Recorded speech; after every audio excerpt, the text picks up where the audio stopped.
विज्ञान भैरव तंत्र में हम 112 ध्यान की विधियों के बारे में बात कर रहे थे, जो स्वयं भगवान भैरव ने भैरवी को बताई थी, जिससे मनुष्य ईश्वरत्व तक पहुंच सकता है।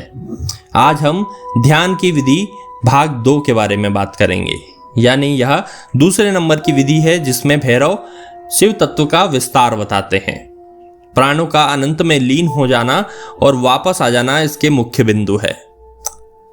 भैरव कहते हैं, भैरवी प्रिय, इस प्राण और अपान का आधारभूत स्थान अंतर आकाश और बाह्य आकाश है।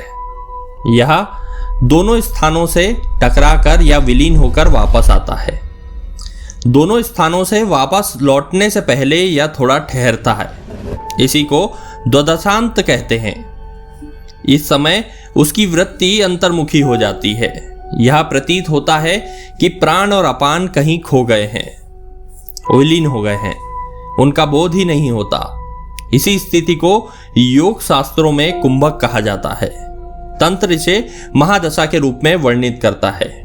यह दशा एक क्षण के लिए होती है, किंतु अभ्यास के द्वारा इसका विकास किया जा सकता है और भगवान भैरव का स्वरूप साधक में प्रकाशित हो जाता है, जिसमें पराशक्ति भैरवी निहित रहती है, विद्यमान रहती है।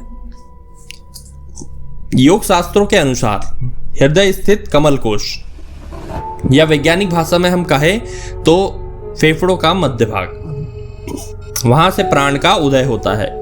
वह नासिका मार्ग से निकलकर 12 अंगुल चलकर अनंत आकाश में विलीन हो जाता है और अनंत आकाश में विलीन हो जाने के बाद में उसका अस्तित्व नहीं रहता। इसे रेचक कहते हैं। और फिर बाह्य आकाश से अपान का उदय होता है और यह नासिका मार्ग से वापस चलकर हृदय के कमल कोश यानी फेफड़ों के मध्य भाग में जाकर विलीन हो जाता है। इसे पूरक कहते हैं, अर्थात सांसों के छोड़ने को रेचक और लेने को हमें पूरक कहना चाहिए। दोनों द्वदशांत में वायु जब रुकती है यानी कुंभक की स्थिति में आती है तो ये दोनों अलग अलग कहलाते हैं। बाहर रुकने को बाह्य कुंभक और अंदर रुकने को आंतरिक कुंभक कहा जाता है। किसी कारण से मध्य नासिका मार्ग में अगर ये वायु रुक जाए तो उसे मध्य कुंभक कहते हैं। रेचक कुंभक और पूरक की अवस्थाओं के निरंतर ध्यान पूर्वक निरीक्षण से ही योगी जीवन मृत्यु से मुक्त हो जाता है। अर्थात ये एक महत्वपूर्ण बात है कि आपको सिर्फ उसका निरीक्षण करना है। पतंजल योग दर्शन के अनुसार आसन सिद्धि के पश्चात हम प्राणायाम करते हैं। उसके पश्चात एक ऐसी स्थिति आती है कि हमारी श्वास और प्रश्वास रुक जाती है।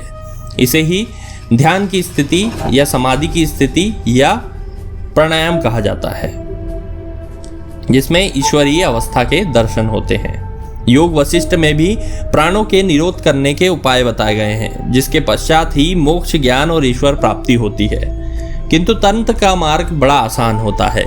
इसमें हमें प्राणों को रोकना नहीं है, उसका सिर्फ निरीक्षण करना है, स्वाभाविक रूप से उसे देखते रहना है और एक समय पर आकर अपने आप ही भैरवी के स्पंदन, जो हम कहते हैं, जो एक कंपन होता है, यानी हमारी सांस प्रश्वास की जो विधि होती है वो स्वतः ही रुक जाएगी और स्वतः रुकने के बाद में हमें ईश्वर की अनुभूति होगी। अगर आपको हमारी विज्ञान भैरव तंत्र की सीरीज पसंद आ रही है और आपको समझ में आ रही है तो आप चैनल को सब्सक्राइब जरूर करें, ताकि आगे ऐसे और भी वीडियो जो आपको लाभ दे सकते हैं आपको प्राप्त हों।